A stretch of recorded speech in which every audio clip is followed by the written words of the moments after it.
Why is my dog dragging my phone into the bathtub every night? That's exactly what I said to myself at 3:13 in the morning, standing in my robe, barefoot on cold tiles, watching Duke, my 60-pound rescue mutt, nestle my smartphone between his front paws as he curled up in the bathtub. He gave me that sideways look, the kind that says, "Don't ask questions you don't want the answers to." I should probably rewind. A month before that bizarre night, Duke and I met at the Clearwater County shelter in Kentucky. I had driven down from Lexington after seeing his photo online, a shaggy tan mix with a face that looked like someone had stitched together a golden retriever and a shepherd with leftover scraps from a teddy bear. He wasn't young. The shelter guessed around 6 years. But something in his eyes made me turn the car around that Friday and head straight for him. He didn't bark when I approached, just wagged his tail once, stood up slowly, and pressed his big head against my hand like we'd known each other years. I signed the papers, loaded him into my pickup, and just like that, Duke and I started our life together in my little ranch house up in Boone County. The first week was smooth. Duke was quiet, housebroken, and polite about everything, even the cat next door. But there was one oddity. Every night, without fail, he'd disappear from the living room around 11 and settle into my guest bathroom's tub. Not just the floor, the tub itself. At first I thought maybe he liked the cool porcelain, then I started noticing things. The first was the phone. One morning I woke up and my phone was gone from my nightstand, found it face down in the tub next to Duke. Thought I'd dropped it, or maybe I'd brought it in there while brushing my teeth. A fluke. Until it happened again, and again. Always sometime after I fell asleep. Then came the night when I caught him in the act. It had stormed earlier, one of those late summer cracklers that makes the windows shudder. I couldn't sleep, so I stayed up reading. Around 2:30, I saw Duke rise from his spot on the rug, grab my phone carefully in his mouth, and pad down the hall. I followed quietly. He hopped into the bathtub and dropped the phone, then circled twice and lay down with his head beside it. That was the first time I asked the question out loud. "Why are you doing this, Duke?" He didn't move, just looked up at me, blinked, and went still. I didn't want to bother him more, so I left the bathroom door open and went back to bed. Next day, I started digging. I called the shelter, asked if they had more history on Duke. They told me he was picked up near a burned-out home on the edge of town. Animal control found him curled up in the bathtub, covered in soot. Nobody had come forward to claim him. There were no reports of missing pets matching his description. I couldn't stop thinking about it. Burned-out house. Duke hiding in the tub. And now, months later, sleeping in mine. Dragging my phone in with him, like he was recreating something. I started combing local news archives, found an article from 9 months ago, house fire, single father and young boy. The dad died in the blaze. The boy had escaped, thanks to their dog alerting him. The dog was missing afterward. Neighbors said the kid had a mutt named Rusty, who'd always guarded the bathroom during storms. Rusty. I stared at the screen, then at Duke sleeping on the floor beside me. I whispered the name. His ears twitched. He didn't get up, but his eyes opened. "Rusty?" He rose slowly, stretched, and walked over to me. Sat down, pressed his head against my chest. That night I let him take the phone again, but I turned on the recorder.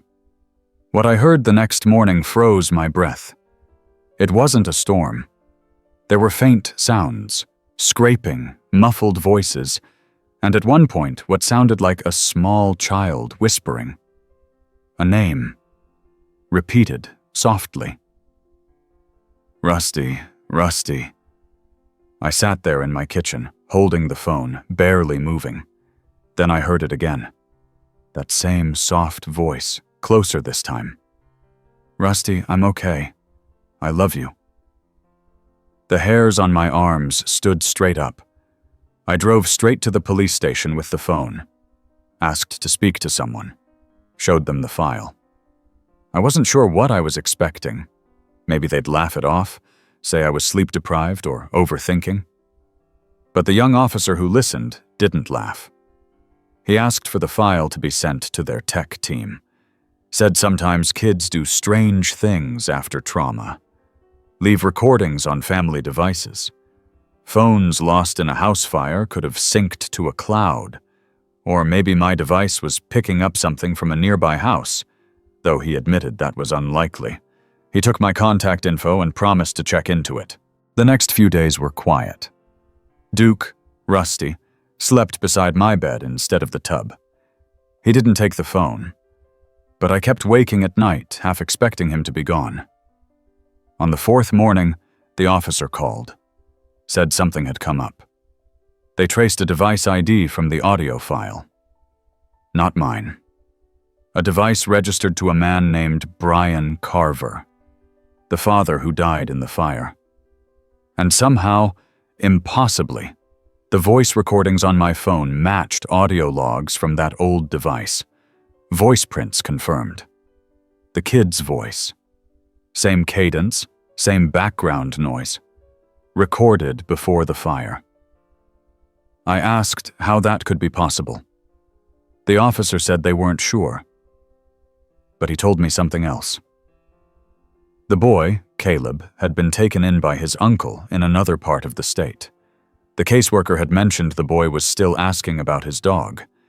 He believed Rusty was out there somewhere. I looked down at Duke, who had just wandered into the room and lay at my feet. "He is," I said. And suddenly, everything started to make sense.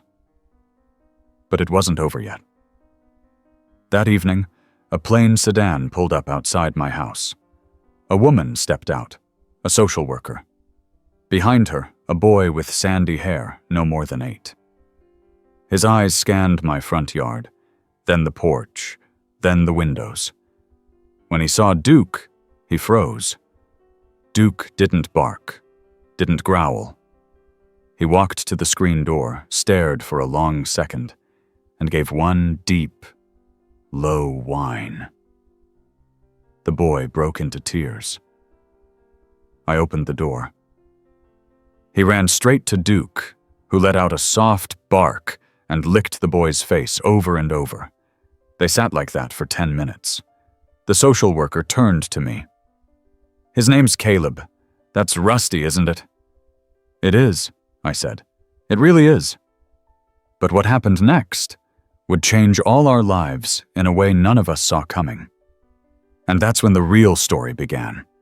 When Caleb fell asleep on my couch that night, curled up with Duke's head resting on his chest, I sat quietly in the armchair across the room, holding a cup of cold tea I'd never actually sipped.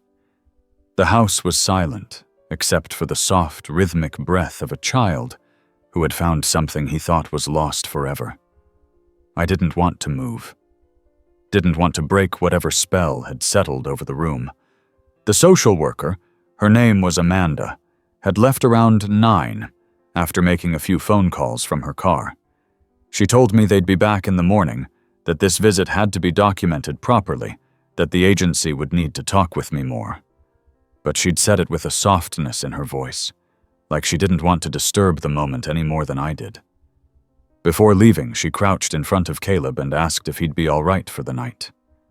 He nodded and clung tighter to Duke. That was all the answer any of us needed. When I finally crept off to bed sometime past midnight, I left the hallway light on. Not for me, for them. Just in case Caleb woke up in the dark and forgot where he was. But the boy didn't wake. Not once. And neither did Duke. The next morning, I found them in the same exact position. Caleb's hair was mussed, and his arm had flopped over the side of the couch, but he hadn't moved far. Duke opened one eye as I entered the room, thumped his tail twice, and then rested his chin again. I made breakfast, pancakes, because I figured it was a safe bet, and waited until the smell brought them both to the kitchen. Caleb's face was still sleepy, and he blinked like he wasn't sure he'd dreamed the whole thing. Then Duke nuzzled his elbow, and I saw recognition flood his face. That's when he smiled. Not a big grin, just a quiet little curl at the corners, like his heart had taken its first full breath in a long time. He barely spoke as we ate, but that was fine.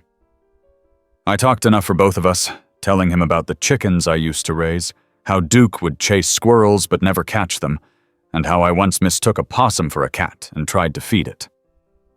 Caleb chuckled into his milk. After breakfast, he asked if Duke could show him the bathtub. I blinked. "Of course," I said. He walked down the hallway like he knew exactly where to go. Duke followed without hesitation. When Caleb climbed into the tub and patted the spot beside him, Duke leapt in and flopped down with a sigh. The boy didn't say anything. He just placed his small hand on Duke's side and sat still. That's when Amanda came back.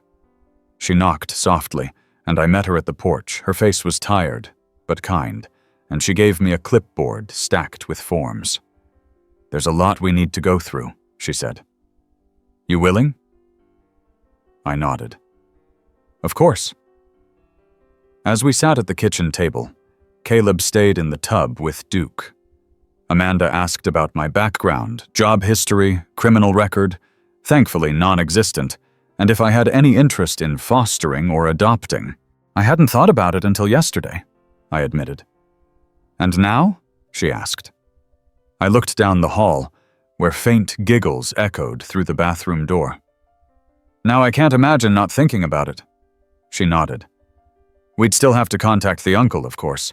Caleb's been staying with him since the fire." My stomach twisted. "What kind of man is he?" She hesitated. "He's not unfit, but he's overwhelmed. Works nights, doesn't have much time. Caleb's been bouncing between school and a sitter. He doesn't talk much over there. Has anyone told him Rusty was alive?" No one knew, until now. Later that afternoon, Amanda called the uncle. She stepped outside to do it, pacing near the truck. I couldn't hear the conversation, but I could see her expression. Neutral, cautious, professional. Then she came back in and gave me a look that said the next part wasn't going to be easy. "He's willing to come down," she said. "Tomorrow morning." Caleb didn't react much when we told him. He just sat on the floor, brushing Duke's fur with an old comb I'd dug out of a drawer. I offered to take them into town to the park or to get ice cream, but he shook his head. "Can we stay here?" he asked. "Duke likes it here." So we stayed. That night, Caleb wanted to sleep on the couch again. I brought out extra pillows and a big comforter. He crawled under it with Duke at his feet, and this time he talked. "He used to sleep next to the tub every time it stormed," Caleb whispered. "Dad said he was guarding the drain because it made weird noises." I laughed gently. "I bet he did." "And when the fire happened," Caleb said, voice dropping lower, "we both hid in the bathroom. I told Rusty to go get help, but he didn't want to leave. He just kept pushing me toward the window. Then everything got loud and hot and—" His voice broke. I reached over and rested my hand on the edge of the couch. "You don't have to tell me the rest, buddy." He wiped his eyes. "I thought he died." "He didn't," I said. "He found you again." Caleb nodded. Then he fell asleep. The next morning I woke early. I didn't sleep much, thinking about how quickly everything had changed. At 7:30 sharp, a blue sedan pulled into the driveway. A tall man stepped out, thin, mid-40s, with deep lines around his eyes. He didn't smile when I opened the door. "Name's Eric," he said. "I'm Caleb's uncle." I invited him in. He looked around like he was bracing for something. Then his eyes landed on Caleb curled up with Duke on the couch. "That him?" he asked. "Yep," I said. "That's Rusty." Eric didn't say anything at first. He walked over, crouched down, and touched Caleb's shoulder. The boy stirred and blinked up. He didn't smile. "Hey, bud," Eric said. "I came to see how you're doing." Caleb looked at him for a long moment. Then he said quietly, "Rusty found me." "I see that." Eric stood up, looked at me. "You the one who took him in?" I nodded. "Found him at a shelter a few weeks back. Took a while to realize who he really was." Eric sighed. "He was a good dog. Guess he still is." Amanda arrived soon after. She pulled Eric aside to go over custody forms. I kept an eye on Caleb, who didn't say much all morning. Then came the question I'd been dreading. Eric stood by the door with Amanda and said, "Caleb's coming back with me today." The boy's face crumpled. "But, Rusty?" "I know," Eric said, "but you've got school, and I need to be able to keep track of you." Amanda stepped in. "There are other options, Eric. Caleb's been through a lot. Stability is more important than routine right now. Maybe we can talk about a transition plan." Eric hesitated. "You want him to stay here? With a stranger?" "I'm not a stranger anymore," I said. "And neither is Rusty." We all stood in silence. Caleb walked up to Eric and whispered something. Eric bent down to listen. Then he nodded slowly. "All right. 2 weeks. He can stay for 2 weeks. But I'll visit. And he calls me every other day." Caleb beamed. It was the first full smile I'd seen on his face. After Eric left, I asked Caleb what he had said. He grinned. I told him I think Rusty is scared of apartments. That night, Rusty, Duke, slept in the tub again. Caleb joined him. I didn't ask why. I didn't need to. But deep down, I knew this story had only just begun. The following Monday, Caleb walked into Boone Elementary wearing a backpack with Rusty's old collar clipped to the zipper like a lucky charm. He looked small beneath the weight of it, but carried himself like he had something no one else did. Like having Rusty waiting at home gave him armor. It had taken a few calls, and the school's principal bending a couple of rules, but we'd gotten Caleb enrolled for the 2-week arrangement. I dropped him off just after 8 a.m., and he clutched my hand the whole walk from the truck to the front door. "Do you think they'll ask about the fire?" he whispered. "If they do, you don't have to say a thing you're not ready to say," I told him. "You can just tell them about Rusty." He nodded, gave Rusty, who had insisted on coming for the ride, a final hug through the open truck window, then disappeared through the front doors. That morning was the first time I'd been alone in the house since he arrived. It was quiet. Not peaceful, just still. Rusty kept pacing between the front door and Caleb's room, pausing every few minutes to look at me, as if asking why we weren't doing something about this. Eventually, I opened the back door and let him chase squirrels around the fence line for a bit while I sat on the porch, trying to collect my thoughts. By noon, I'd already baked banana bread, cleaned the bathroom, and tried and failed to repair the loose screen on the back window. Around 12:30, Amanda called. "Just checking in," she said. "How's he doing?" "He went to school today. Nervous, but brave." "That sounds like him." There was a pause. Then she asked, "Are you still open to longer-term placement?" I took a deep breath. "I am." "I'm going to speak to Eric again," she said. "He was on the fence, but I think seeing Caleb happy really shook something loose in him." "I don't want to take his family away," I said. "You might be giving it back," she replied. After we hung up, I went into the bathroom and looked at the tub. Still had a few dog hairs on the porcelain. I didn't clean them. At 3:15, I pulled up to the school pickup lane and spotted Caleb right away. He was standing by the oak tree at the far end of the loop, holding his backpack in front of him like a shield. But his eyes lit up when he saw Rusty's head pop out the window. "He waited the whole time?" he asked as he climbed into the truck. "Every minute." That night, we made tacos.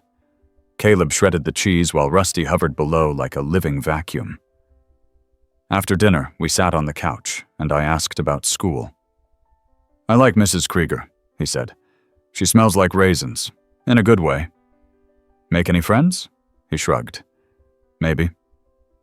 Later, as he got ready for bed, I heard him whisper to Rusty in the bathroom. "I think we're going to be okay now." The next few days followed a rhythm. Mornings were quiet and sleepy, afternoons filled with stories from school and walks down to the creek. Rusty followed Caleb everywhere, even curling up beside him during homework. Caleb began to laugh more. I started noticing him humming to himself, something soft and tuneless, but happy. One evening, he drew a picture of our house and taped it to the fridge. In big block letters, he wrote, "Home." It wasn't all perfect. There were still nightmares. Twice in that first week, I woke up to find Caleb standing in the hallway, breathing hard, eyes wide. Both times, Rusty was already there, nuzzling his hand until his breathing slowed. I asked him once what the dreams were. He said quietly, "Sometimes it's the fire, but sometimes it's nothing, just dark and cold." "I'm here," I told him. "You can always come find me." "And Rusty? He'll probably find you first." By the end of the second week, Amanda came back for another visit. This time she brought someone new, a man in a sport coat with wire-rimmed glasses and a thick notepad. His name was Martin. He introduced himself as part of the agency's long-term placement review team. "Just here to assess the environment," he said. "See how things are going." Caleb clung to Rusty's back like a shield. Martin crouched, held out his hand. Rusty sniffed it, then gave a single lick. "I take that as a yes," Martin smiled. He walked through the house, noting the bedroom setup, the locks on the doors, the emergency numbers posted on the fridge. I watched him carefully, trying to guess if I passed. Afterward, we all sat on the porch, drinking lemonade. Martin asked Caleb a few gentle questions about school, food, bedtime, how he liked being here. Caleb answered softly, but clearly. When asked what he liked best, he said, "Rusty, and pancakes." Before leaving, Martin turned to me. "I'll file my report tonight. You'll hear from us soon." Later that night, Eric called. He sounded tired, like he'd aged 10 years in 2 weeks. "How's he doing?" he asked. "Better?" I said. "Lighter." He paused. "I don't think I ever made him laugh like that." "You've done your best." "I don't think I have," Eric admitted. "But maybe this is his best shot. You and Rusty." I let out a long breath. "What do you want to do?" "I want him happy," he said. "That's all I ever wanted. I think he should stay." After we hung up, I went to Caleb's room. He was already asleep, one arm draped over Rusty's back. Amanda came by the next day with paperwork. She said the process would still take time. Nothing happens overnight, but we could start the guardianship transition. I signed everything she placed in front of me. In the following weeks, life settled into something I could only describe as ordinary, but the best kind. We planted a small garden behind the shed. Caleb made a friend named Trevor, who came over for video games. Rusty got a new collar with a tag that read, "If found, return to Caleb." One Saturday afternoon, we took a trip to the flea market. Caleb found a used telescope, slightly scratched, and spent his allowance on it. That night, we set it up in the yard, and he pointed it at the stars. "Do you think Dad can see us?" he asked. "I think he's proud of you," I said. Rusty let out a low bark like he agreed. Then, out of nowhere, something changed. One morning, Rusty didn't come to the kitchen. I found him curled up in the bathroom tub, breathing fast.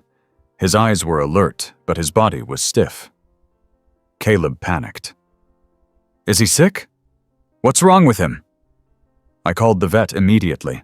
She told us to bring him in. At the clinic, Rusty didn't resist. He just lay quietly while they examined him. Caleb stood beside the table the whole time, holding his paw. The vet came back with tests and a somber look. "He's not in pain," she said, "but we need to monitor him. His heart rate is irregular, possibly stress-related. Sometimes trauma shows up late." We drove home in silence. That night, Rusty stayed in the bathtub again. Caleb climbed in and lay beside him. "I'm here," he whispered. "Just like you were there for me." I sat outside the door, listening, and I realized maybe the bathtub wasn't about fear anymore. Maybe it was just where Rusty felt the most like himself, the place where he could remember and heal. And now Caleb was helping him do the same.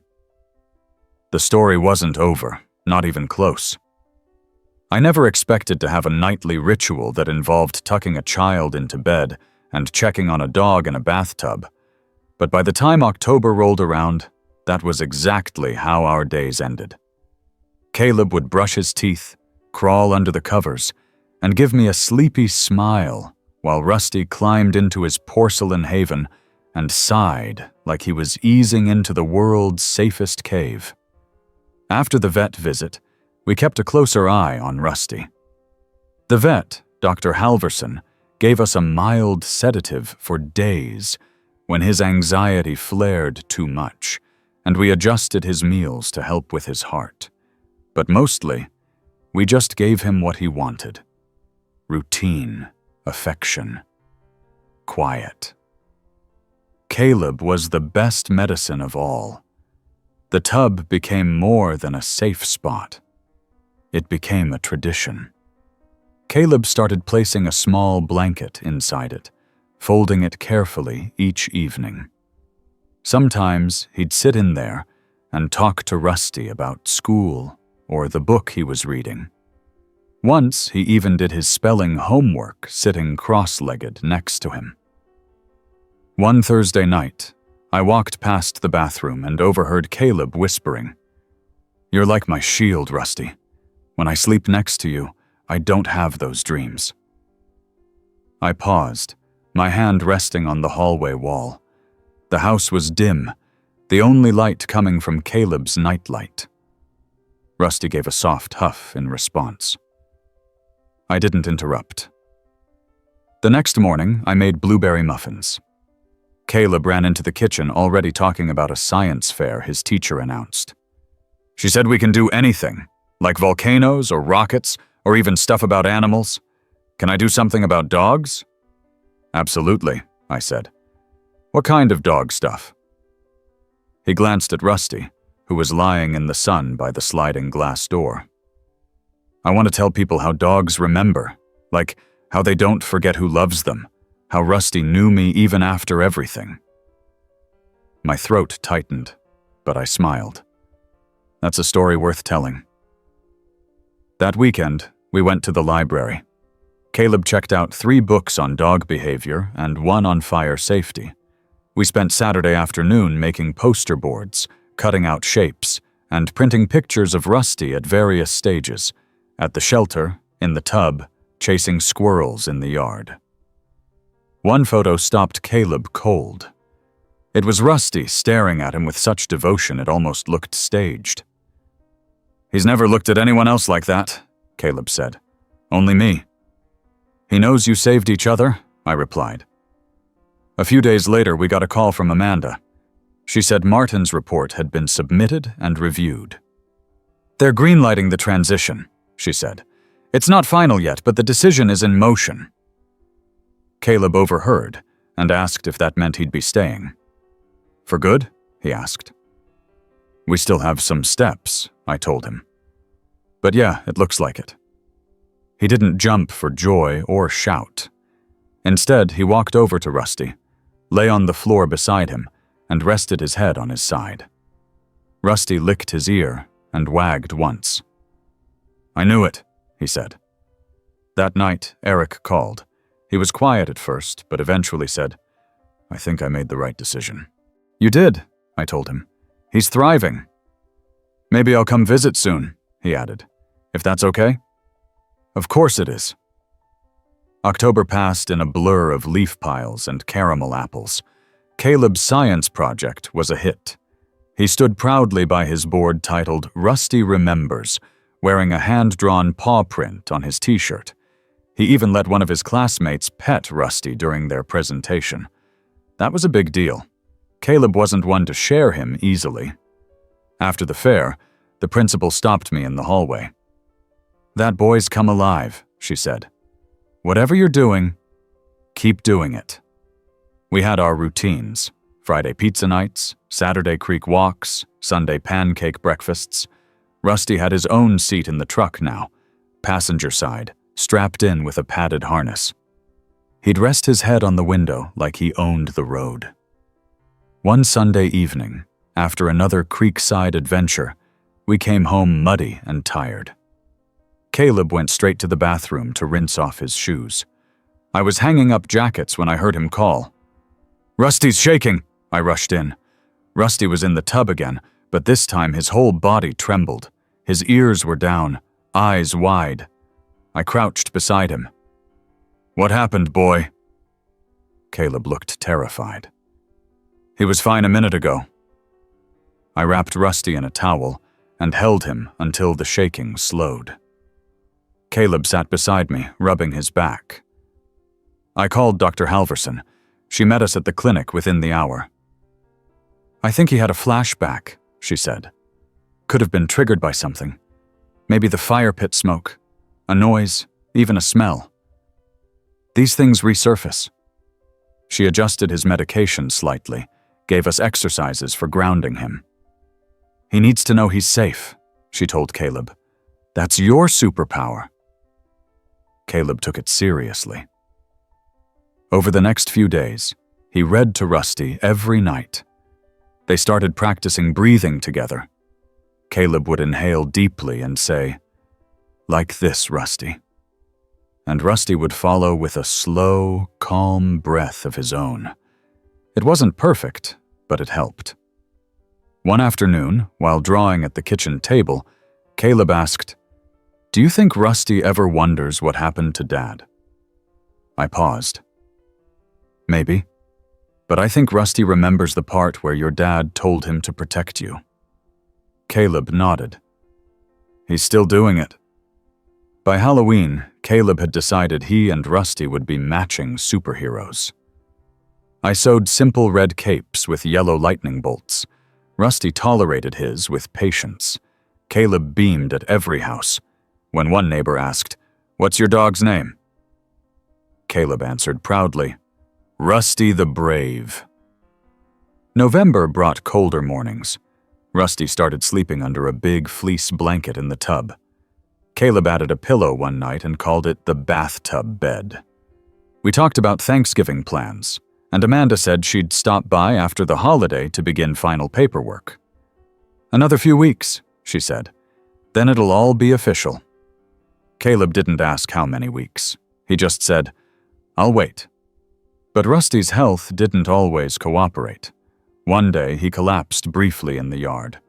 Another time, he didn't eat for a day and a half. The vet visits grew more frequent. Dr. Halverson looked at me kindly. "He's holding on because of Caleb. But just be aware, it's okay to prepare him. Not all goodbyes are bad." I nodded. I hated hearing it, but I knew she was right. That night, I sat with Caleb on the floor of the bathroom. Rusty lay between us, breathing steady. "I don't want him to go," Caleb whispered. "I know. If he does, do you think he'll wait for me?" I think he'll always be close. Maybe not where we can see, but where we can feel." Caleb didn't cry. He just leaned forward, kissed Rusty's head, and said, "Then I'll wait too." We didn't say goodbye, because this wasn't the end. It was just another night. And the story still had so much more to tell. Rusty had good days and bad ones, and the first week of December was a mix of both. One morning, he barked at the mailman with a spark of energy I hadn't seen in a while, tail wagging furiously as Caleb cheered him on from the window. The next day, he barely left the bathtub, too tired to do more than raise his head when I brought him a fresh bowl of water. Caleb kept a chart on the fridge, now with stickers. Blue for good days, gray for hard ones. "It helps us keep track," he said, though I knew he mostly used it to stay hopeful. We decorated for Christmas the first Saturday of the month. Caleb insisted Rusty be part of it. I helped him hang a small stocking with Rusty's name above the tub, and we wrapped battery-powered lights around the curtain rod. Rusty blinked lazily at the blinking colors and didn't seem to mind. Caleb whispered, "You're part of everything now. Even Christmas." We picked out a tree from the lot down the road, one of those farms that plays carols through tinny speakers and hands out candy canes. Caleb chose the crooked one in the back because, as he said, "It looks like it's been through something. Like us."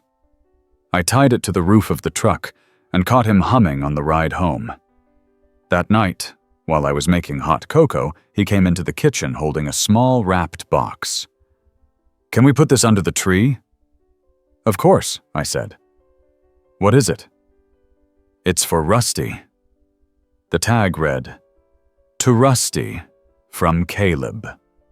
I didn't open it, but could tell it was something small and handmade. Later that week, I found out it was a bracelet of sorts, blue yarn and plastic beads that spelled Rusty with one heartbeat in the center. Caleb planned to tie it to Rusty's collar. Amanda called that Monday.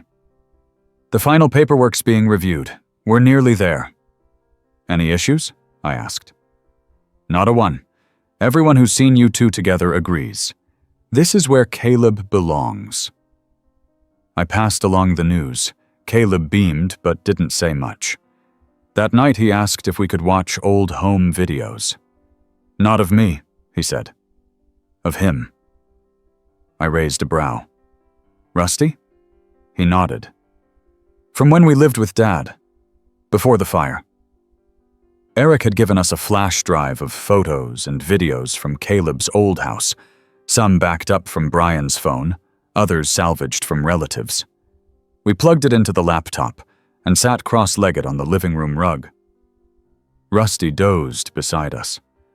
There was a video of Caleb at 4 years old tossing a tennis ball down a hallway. A younger, brighter Rusty chased it like a pup, skidding on the hardwood and sliding into the wall. Brian's voice laughed from behind the camera. "He's not built for turns." Another clip showed Rusty sleeping at Brian's feet during a storm, Caleb curled nearby with a picture book. The thunder rumbled outside, but the dog never moved, only lifted his head when the lightning flashed. "See?" Caleb whispered. "Even back then. The tub, the thunder, the way he always has stayed with me."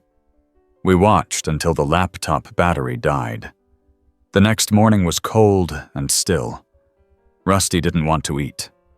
Caleb sat with him in the tub, hand on his fur, reading from a comic book in a low voice. I brought them both a blanket. "He's okay," Caleb said quietly. "He just needs to rest more now."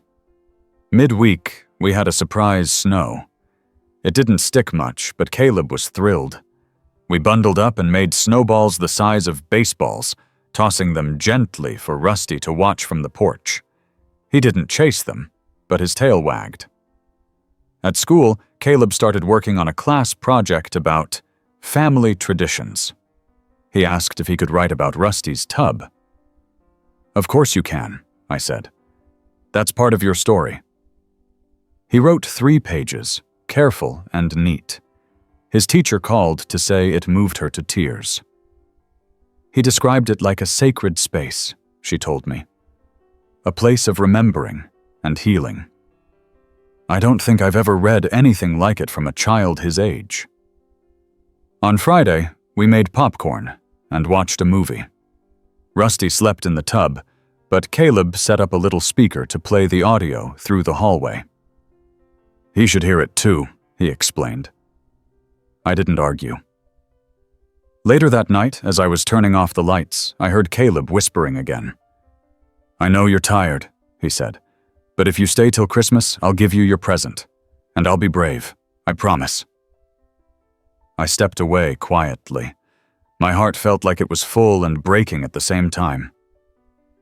Over the weekend, Rusty had another spell, shortness of breath and a refusal to eat. We brought him to Dr. Halverson again. She adjusted his meds, but gave us the look I had been dreading. Make the days count, she said. On the way home, Caleb sat silently in the back seat, arms wrapped around Rusty. The dog was wrapped in a flannel blanket and looked at peace despite everything. That night, I found Caleb writing a letter. He said it was for Rusty. He tucked it into a small envelope and placed it under the tub blanket. It's private, he said, but you can read it later if you want. I never did. Some things belonged just to them. December 20th arrived. Amanda dropped by with an envelope. It's done, she said. You're officially Caleb's guardian. I hugged her on the porch. Caleb was inside, sitting with Rusty in the tub. When I told him, he didn't leap up or yell. He just looked over at Rusty and whispered, "We did it." He ran outside and brought in a pine cone from the yard. "We'll make an ornament," he said. "Something real." That night, he and I painted the pine cone gold and tied a loop of yarn to the top. It wasn't fancy, but it hung at the top of the tree, right beside Rusty's stocking. 2 days before Christmas, the snow came down harder. Caleb stayed inside, reading stories, baking cookies with me, brushing Rusty's fur gently every few hours. He didn't want to leave his side. I didn't either. I think Rusty knew. There was something in his eyes, a quiet, deep awareness, like he was watching everything, memorizing it, storing it away. On Christmas Eve, after dinner, Caleb brought out the little gift box. "It's time," he said. "You stayed." He opened the box and carefully tied the bracelet around Rusty's collar. Then he laid beside him and whispered, "I'm not scared anymore." I turned off the lights, leaving only the tree glowing. Rusty didn't move, but his tail gave one soft thump. And in that stillness, the story, our story, kept gently unfolding. Christmas morning arrived slow and quiet, with a blanket of snow softening every sound outside. I woke early out of habit, even though there were no loud footsteps or impatient knocks at my bedroom door. For a long moment, I just lay there, listening. Then I heard the gentle scrape of small feet on hardwood. Caleb. I got up, pulled on a sweater, and stepped into the hallway. He was already crouched by the tree, still in his pajamas, sorting the few wrapped presents we'd arranged the night before. His hair was messy, and he had one sock on and the other missing. But the look on his face wasn't excitement. It was peace. Steady, focused, careful. He didn't even open the gifts right away. Instead, he walked to the bathroom door, pushed it open, and sat on the floor by the tub. Rusty was awake, his head lifted just slightly. Caleb reached in and laid a hand gently on his neck. "Merry Christmas, buddy," he said softly. Rusty gave a faint grunt, eyes soft and cloudy but full of awareness. He didn't try to get up. He didn't need to. I brought in 2 mugs, hot chocolate for Caleb, tea for me, and sat with them on the cool tile. The bathroom wasn't a place for sorrow. Not today. It felt like a chapel. Caleb unwrapped one gift, a small book about dogs he'd been eyeing at the library. He opened it beside Rusty, whispering bits of information in a playful tone, as if teaching an old friend something new. Did you know dogs can hear 4 times farther than humans? That means you probably heard Santa way before I did. Rusty blinked slowly. The rest of the morning passed gently. No rush, just the quiet comfort of knowing we were exactly where we needed to be. We had cinnamon rolls, opened the remaining presents, and called Eric on speakerphone. He told Caleb he was proud of him. Caleb said he missed him, but that he was okay. I could hear the relief in Eric's voice, even through the static. In the afternoon, Trevor and his mom stopped by with a plate of cookies and a handmade ornament, a red paw print with Rusty painted in white. Caleb thanked him and hung it near the top of the tree without a word. Trevor asked if Rusty was feeling better. Caleb looked at his dog, who was sleeping peacefully in the tub with the bracelet still around his collar. "He's tired," he said, "but he's happy." That night, we lit a few candles and turned off every other light. The house glowed in gold and quiet. Caleb rested on the floor by the tub again, but this time he didn't say much. He just hummed something low and soft, fingers tracing the edge of the blanket Rusty was lying on. I stood in the doorway and watched them, my heart full of something too big to name. And I knew, without question, that this was Christmas. Not the tree or the gifts or the snow. This right here. The days after the holiday passed like a soft snowfall, slow, gentle, with the occasional gust of wind reminding us that the season was still changing. Caleb spent more time at home, curled up with books or building puzzles on the floor while Rusty rested nearby. The vet's check-ins continued, and though there were moments of concern, Rusty seemed stable. Fragile, yes, but not slipping away. Not yet. New Year's Eve came with no fanfare. Caleb made a paper crown for Rusty and whispered a countdown when the clock on the stove hit midnight. 10, 9, 8, stay with me, he murmured. I heard it, standing in the kitchen doorway, heart stinging and warm all at once. January mornings were crisp and pink-skied. We fell into a rhythm that was both ordinary and sacred. Caleb went back to school. Rusty slept more. He still had moments of alertness, lifting his head when the school bus passed, watching birds from the bathroom window, but he no longer got up to follow. One Friday, Caleb came home with a story he'd written in class. It was about a boy and a dog who lived on the moon, far from Earth. The dog helped the boy build a rocket so he wouldn't be lonely. He used moon rocks and pieces of old stars, Caleb explained, because he wanted the rocket to glow when the boy missed home. He handed me the story with a shy smile. "We're reading them out loud next week." I ruffled his hair. "Rusty would be proud." "He is," Caleb said confidently. Mid-January brought snowstorms and power flickers, but our little house held strong. One night, the lights went out completely, and we huddled by the fireplace with thick blankets and candles. Caleb told stories to the shadows on the wall while Rusty dozed, his breathing steady and warm. It was during one of those candle-lit nights that I noticed something. Caleb had begun sleeping with his bedroom door open again. He hadn't done that since the first week. I asked him why. "Because I want him to know he can come in if he wants," he said, "even if he never does." Rusty didn't leave the tub, but Caleb left the door open every night. By late January, we began to see signs of spring trying to wake beneath the snow. Tiny birds chirped more often, and the sunlight stretched a little longer each evening. Caleb drew pictures of flowers in his notebooks and talked about planting something in the backyard soon. He wanted a garden. Not a big one, just a patch of earth with space for carrots, tomatoes, and maybe something purple.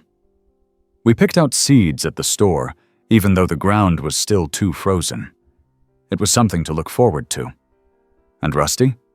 He watched from the window while Caleb sketched plans for the garden. His eyes were tired, but they followed every movement. One morning, Caleb came running to me in the kitchen. He barked! I followed him to the bathroom. Rusty had raised his head, and when Caleb entered the room, he gave one soft bark. It wasn't loud, but it was there. He said, "Good morning," Caleb grinned. Moments like that began to matter more than I could explain.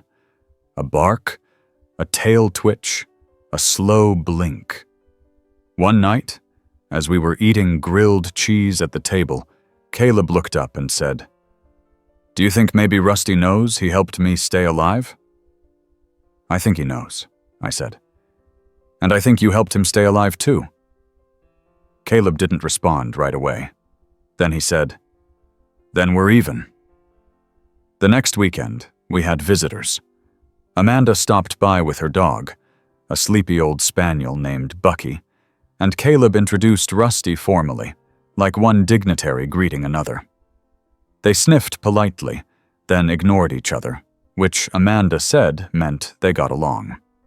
Later, Eric came. He brought a photo of Brian and Rusty from years ago.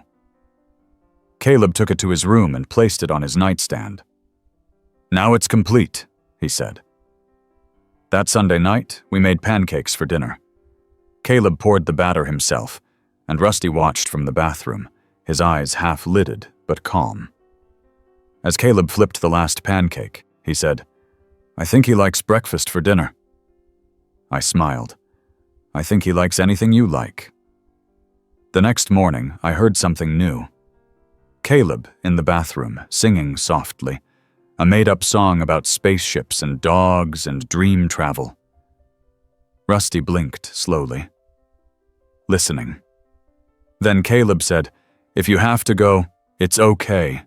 You don't have to stay for me." I froze in the hallway. He wasn't crying. He wasn't afraid. He was letting go without saying goodbye. But I knew, deep down, that Rusty wasn't going anywhere just yet. Not until the last seed was planted. Not until the story was ready for its next chapter. And we were still writing it, one quiet day at a time. The last days of January bled into February with a kind of quiet determination. Snow still clung to the rooftops, but the icicles on the porch started melting by mid-morning, dripping like ticking clocks that kept time with our slow but certain rhythm. Rusty still slept most of the day in his tub, but when he was awake, his eyes had a softness to them, like he was watching us with contentment, almost satisfaction. Caleb was growing taller. That was something I hadn't noticed at first, but one morning when he stood in front of the bathroom mirror brushing his teeth, I realized his chin was a little higher, his shoulders squarer. He still wore his old favorite pajamas with the worn knees and faded stars, but they rode a bit higher above his ankles now. When I pointed it out, he looked down at himself, shrugged, and said, "Maybe Rusty's magic rubbed off on me." At school, Caleb had started a new writing project called Letters to Someone You Miss. He brought home his first draft tucked carefully in his backpack. "It's not for Dad," he said. "It's for Rusty, but I didn't finish it yet." I didn't ask to read it, but I saw the title, To My Guardian in the Tub. The next day, he asked if we could build a birdhouse. "Not a little one," he said. "Like a big one, For robins. Rusty likes robins. So we spent Saturday morning in the garage, sawing and sanding and painting the pieces of what turned out to be a fairly clunky but functional birdhouse. Caleb painted the front bright yellow and added the word safe above the opening. Because every creature needs a place that's safe, he explained. We mounted it on a post by the window Rusty liked best. He lay there watching while we worked, his head resting on a folded towel. When we stepped back to admire it, Caleb whispered, "It's kind of like a tub in the sky." February brought school projects, icy sidewalks, and a stretch of clear, cold nights. On one of those nights, I found Caleb with the flashlight outside, pointing it toward the stars. Rusty, wrapped in a blanket, watched from the porch. "I'm showing him the constellations," Caleb said when I stepped outside. "Like the ones from our rocket story, the ones that guide you home." Rusty blinked slowly, tail giving a lazy wag. Inside, we started planning for spring. The seeds Caleb picked out in December were still in their packets, lined up on the windowsill. Carrots, cherry tomatoes, snap peas, and a mystery flower pack labeled Wild Blooms. Caleb had big plans. "We'll do one row for each year Rusty's been alive," he said. "Do you think we'll have room?" "We'll make room," I said. The next Monday, I came home from the grocery store to find Caleb had moved his sleeping bag into the hallway outside the bathroom. "I just want to be closer when he sleeps," he explained. I didn't argue. I helped him tape a drawing of a spaceship above the tub, then placed a flashlight and book beside his bag.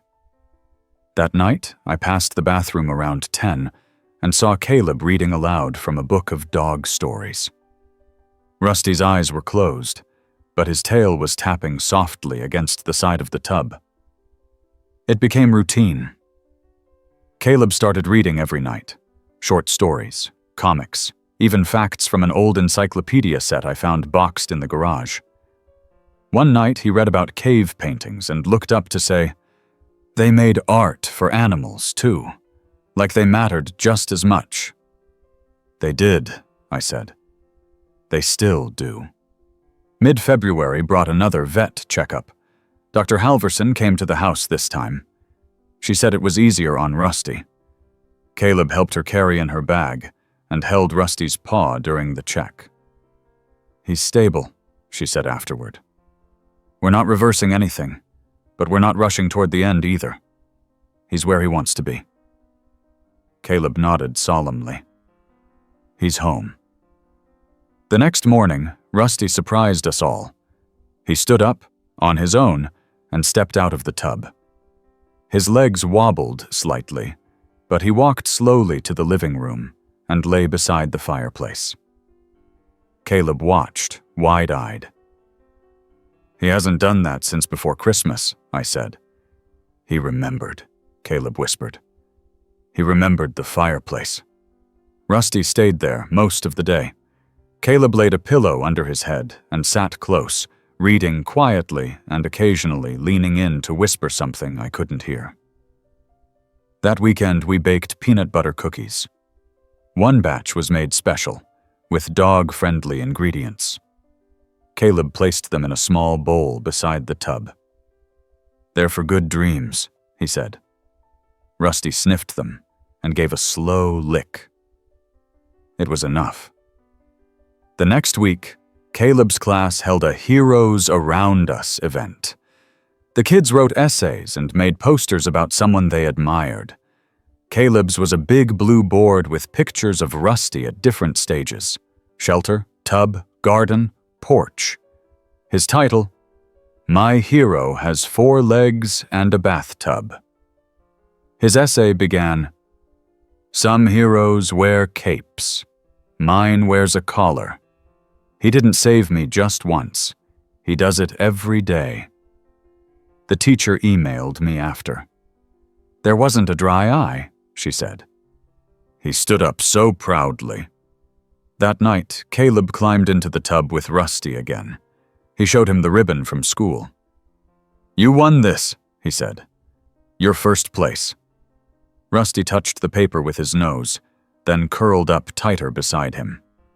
One evening, as we ate spaghetti on the couch, Caleb looked up and said, "Do you think maybe when we die, we get a place just like the one we loved most?" "Maybe," I said. "What would yours look like?" He didn't hesitate. A porch with a bathtub in the corner, and a dog, always a dog. By the end of the month, the snow began to give way to patches of brown grass. Caleb asked if we could start prepping the garden.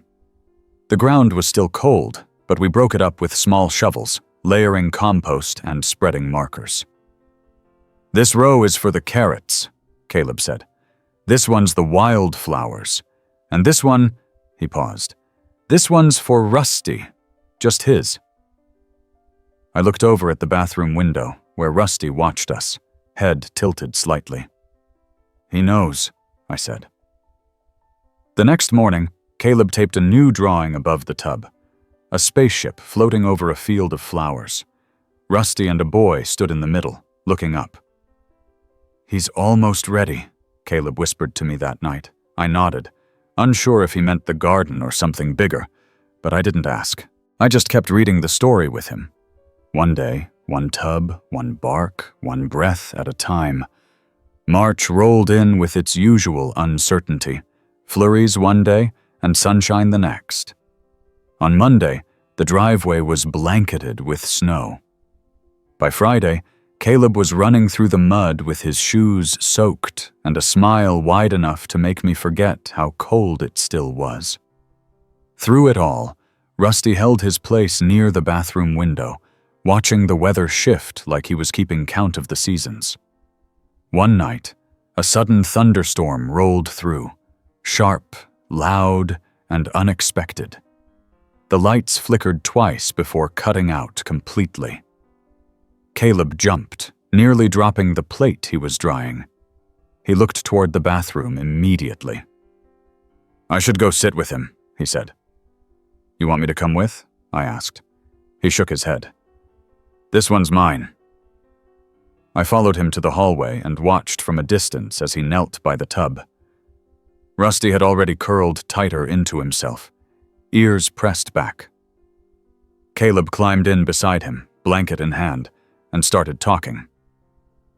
I couldn't make out the words, but his voice was steady, soothing. Later, when the storm had passed and the power flickered back on, I peeked in. Caleb was fast asleep against Rusty's side, their breathing nearly in sync. The next day, Caleb stayed close to Rusty all morning.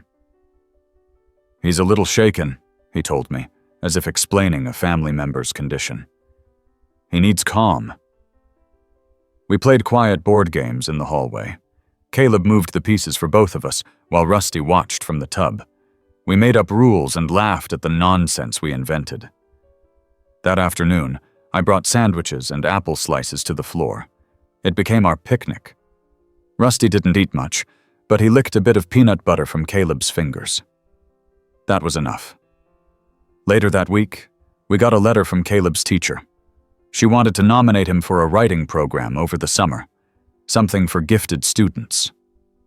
I showed it to him after dinner. He read it twice, then looked up.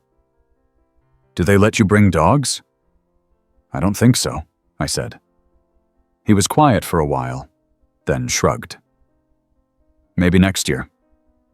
He didn't say it sadly, just matter of fact. That weekend, we took a walk to the hardware store downtown. Caleb wanted to build more birdhouses. "For the spring," he said. "Rusty likes the sound." We spent Saturday afternoon painting them bright colors. He gave each one a name: Hope, Bright, Whisper, Bounce. Then we set them along the fence where the robins had started to return. Rusty watched the whole thing from a blanket we laid out just outside the back door. He couldn't walk far anymore, but he liked the sun. Caleb rested his head on Rusty's back while I finished hammering in the last post. "He's warmer out here," Caleb said. "I think the cold makes him tired." We only stayed out an hour, but when we came back inside, Rusty went to the tub by himself, as slow and steady as I'd seen him in weeks. That night, as Caleb brushed his teeth, he asked, "Do you think dogs ever wonder why humans cry?" I paused. "Maybe, but I bet Rusty understands you better than most people do." Caleb nodded. He always did. The next school project was on community. Caleb asked if he could write about bathtub spaces. His phrase, not mine. I helped him print pictures and arrange his sentences. He titled it, "Where Hearts Go to Heal." His teacher sent a note home. "You may not realize it, but your son is helping the other kids process things they can't put into words. He's not just sharing his story, he's giving others permission to feel." I read it twice. Then I folded it and tucked it into the back of my planner. Some things were worth keeping. Mid-March, the snow melted for good. The yard turned soft and greenish-brown. Caleb asked when we'd start planting. "Let's do it this weekend," I said. We spent Saturday digging rows, measuring, placing markers.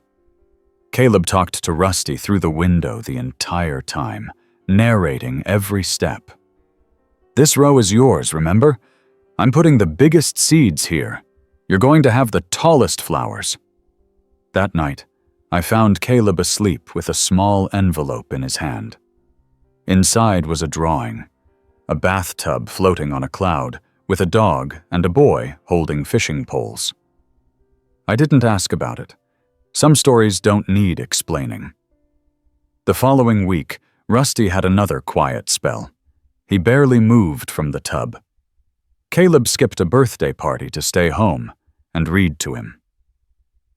"He wouldn't go to my party if I were sick," he said. "He'd stay." We read together that afternoon. Caleb on one side, me on the other. Rusty in the middle, eyes closed, tail twitching every few minutes. Later, Caleb looked at me seriously. "I don't think I'm afraid anymore." "Of what?" "Of when the story changes. I think he taught me how to keep going." The garden sprouted tiny shoots that week.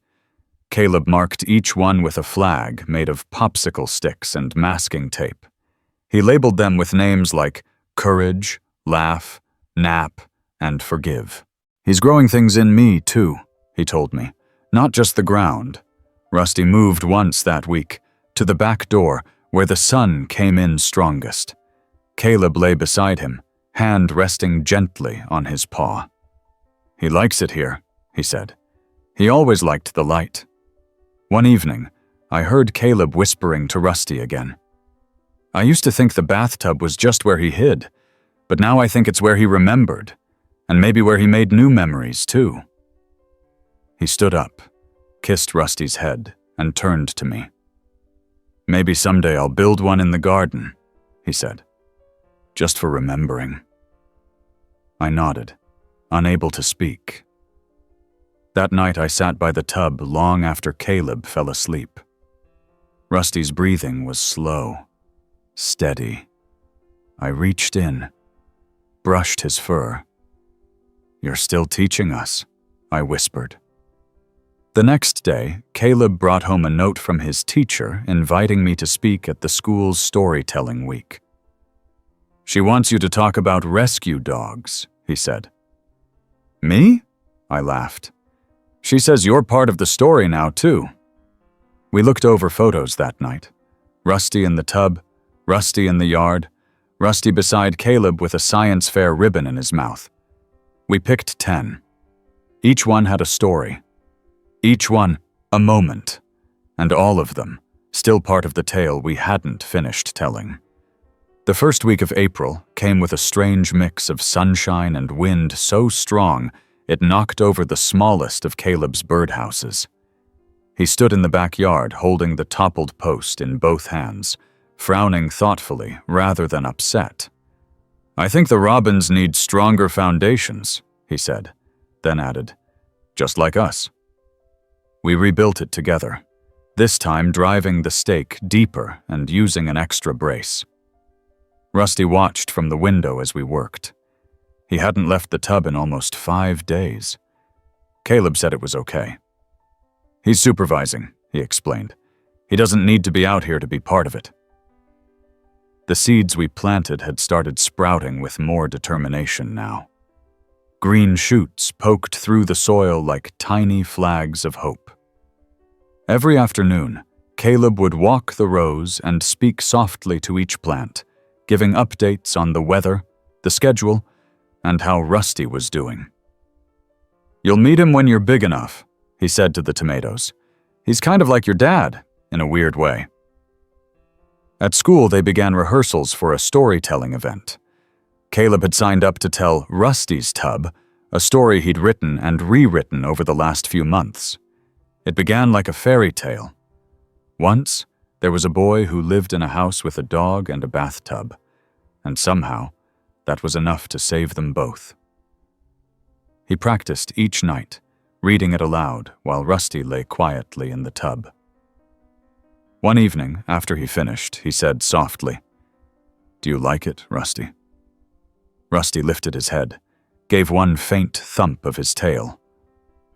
"That's a yes," Caleb smiled. The morning of the storytelling event, Caleb picked out his nicest shirt, the one with the tiny blue paw prints along the collar. I drove him to school with Rusty's old collar looped around his wrist like a bracelet. "I'm not nervous," he said. "I'm just hoping I don't forget anything." "You won't," I told him. "It's not just a story. It's your life." He nodded. "It's Rusty's life, too. And Dad's. And maybe even yours now." That hit me harder than I expected.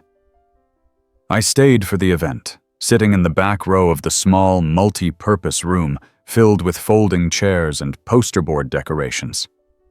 Caleb stood on stage, holding his paper with both hands. His voice trembled at first, but grew stronger with every line. He spoke of Rusty's bathtub sanctuary, of thunderstorms and soft breathing, of finding home in unexpected places. At one point, a girl in the front row quietly wiped her eyes. When he finished, the room was quiet. Then applause.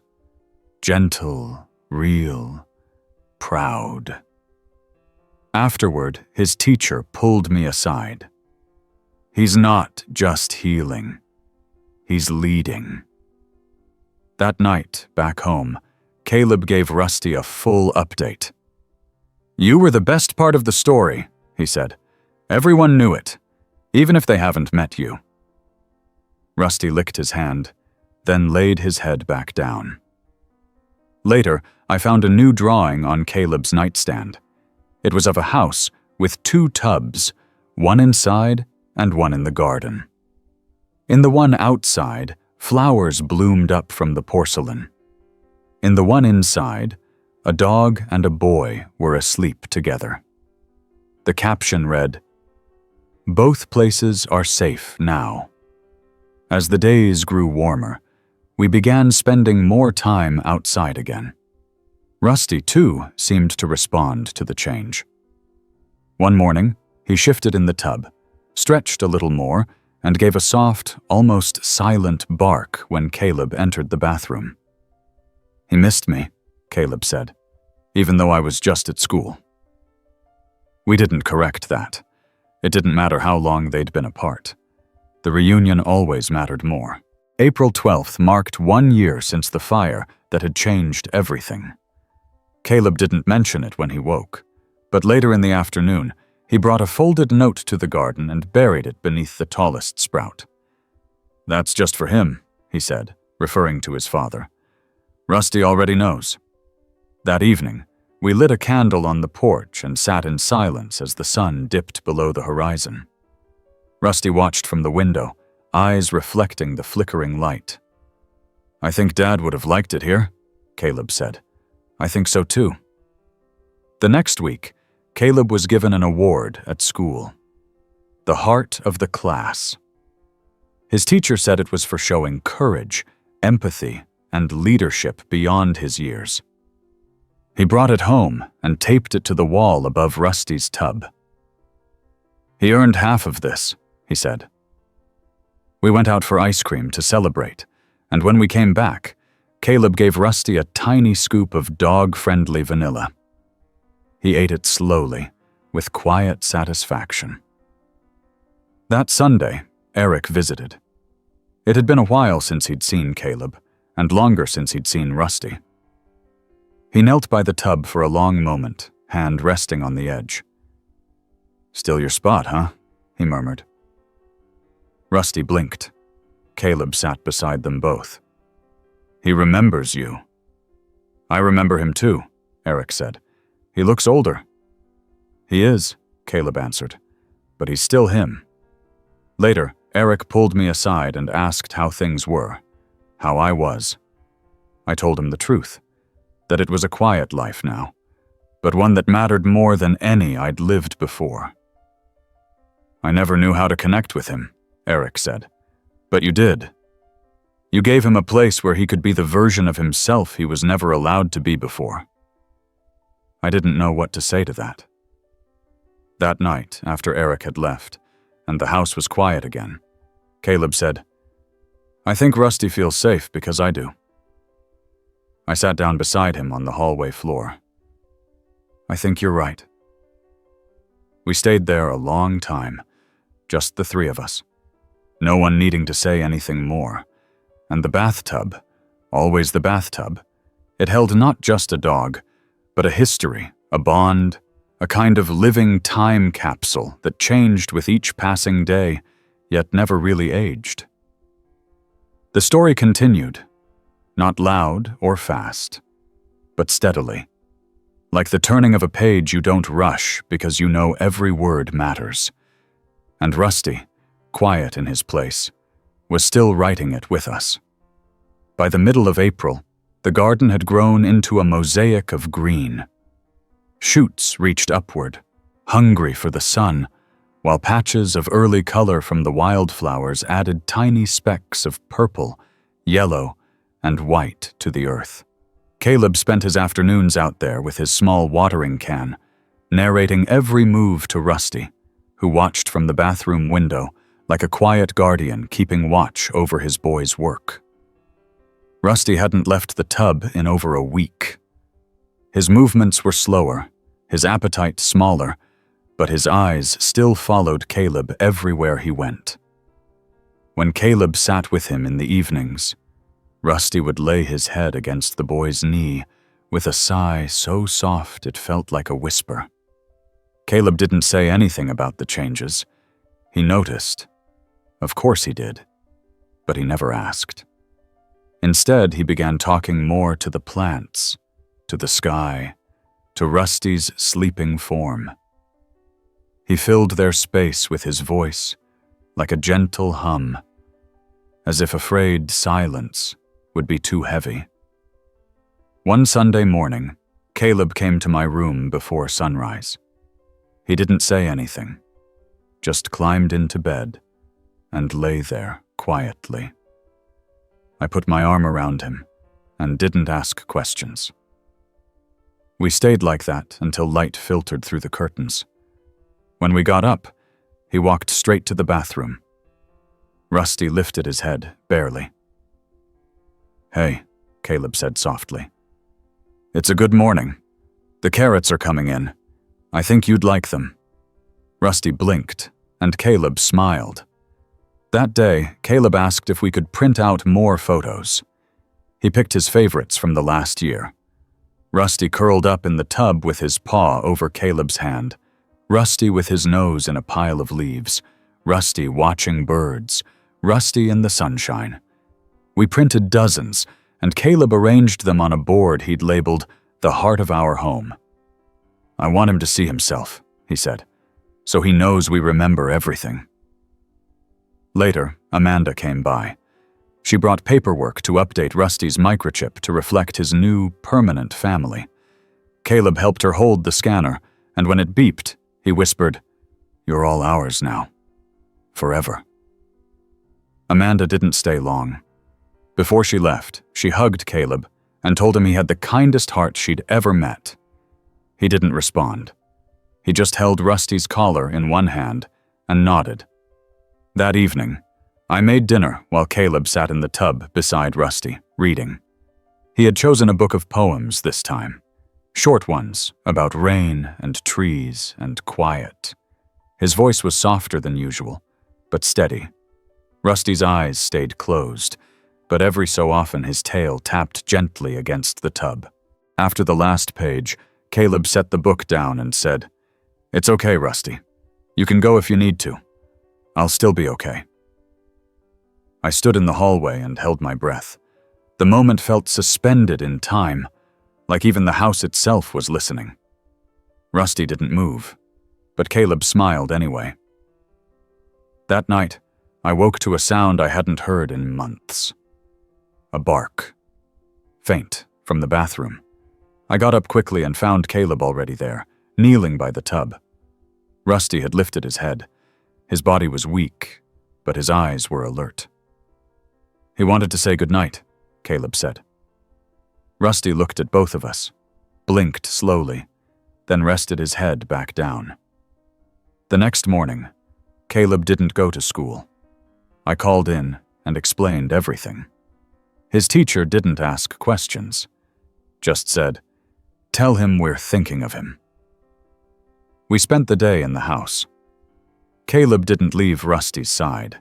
He read to him, talked to him, even played soft music on the little speaker they used for bedtime stories. I made soup, but none of us ate much. That evening, as the sky turned gold outside the windows, Caleb knelt beside the tub with a folded piece of paper. "It's my last story," he said. "I wrote it this morning." He began reading. His voice was stronger than I expected. "It's about a boy and a dog who found a place where no one could hurt them. A bathtub in the middle of a noisy world. They sat there together through storms, through seasons, through everything that made other people run away. And even when the dog got older and slower, the boy knew that what they built wouldn't disappear." He paused, his fingers trembling just slightly. "Because the boy had learned how to carry the quiet, and he'd carry it wherever he went. The dog didn't need to stay anymore. The boy had become the safe place now." He folded the paper and laid it next to Rusty's paw. Rusty didn't open his eyes, but his chest rose, fell, then rose again, and then didn't. Caleb didn't cry. Not then. He just pressed his face to Rusty's head and whispered something I couldn't hear. We stayed in the bathroom for a long time. The house was quiet. The kind of quiet that doesn't ask for anything. When Caleb finally looked at me, his eyes were full but calm. "He stayed until I finished the story," he said. "I think he waited for that." I nodded. My voice didn't work, but it didn't need to. We wrapped Rusty in the soft blanket Caleb had used since the first week, the one he'd carried back from the shelter. Caleb insisted on helping me carry him out. "We should bury him in the garden," he said, "where the tallest flowers will grow." We chose the spot together. Caleb placed the drawing from his nightstand into the ground first, then the collar, then the letter he'd never let me read. I dug while he held the blanket. We laid him gently beneath the soil, just beside the row of wild blooms. Caleb stood back and whispered, "Thank you." Then he turned and walked back to the porch. He didn't go to bed right away. Instead, he sat on the steps, staring up at the stars. I brought him a blanket and sat beside him. "Do you think he knows how much we loved him?" he asked. "I think he knew every second," I said. Caleb nodded. Then he pulled something from his pocket. A bead bracelet, the one he'd made for Rusty at Christmas. "It fell off a few weeks ago," he said. "I kept it." He slipped it onto his own wrist. "I'll wear it now," he said, "so he can be with me." We sat in silence for a while longer. Then Caleb looked at the garden, at the dark outline of the tub-shaped flower bed, and said, "He made me braver." "You made him softer," I replied. The wind picked up slightly. The stars blinked above us. And somewhere between the soil and sky, a dog who had once slept in a bathtub was still part of our home, still part of our hearts, still part of the story, and always would be.